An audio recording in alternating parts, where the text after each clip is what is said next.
Welcome to Savvy Tech Tips. In this episode, I'm going to show you how to change your picture on your lock screen coming up.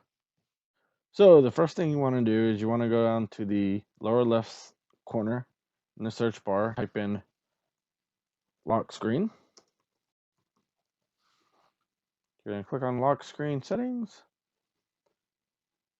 Then you have a few options. So, first, you're going to have a slideshow. So, you have two default albums. You have pictures, you have two pictures default albums, or you can add your own folder. But make sure in that folder you have all your pictures in there. So, and you can have as many pictures as you want. It's going to go through every single picture, and then once it ends with the last picture, it'll go to the very first picture again.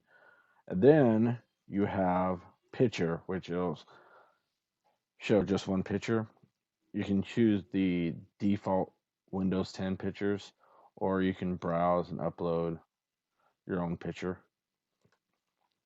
And then if you scroll down here, you can choose an app that'll show on the lock screen. You can change it by clicking it, and then you can choose whatever app is listed here.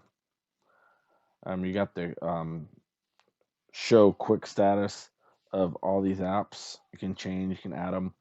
You can show the lock screen background picture on the sign in screen as well. So yeah, guys, that is how you change your picture on the lock screen. So for more Windows 10 tips and tricks, subscribe, turn your bell notification on, and I'll see you guys next time.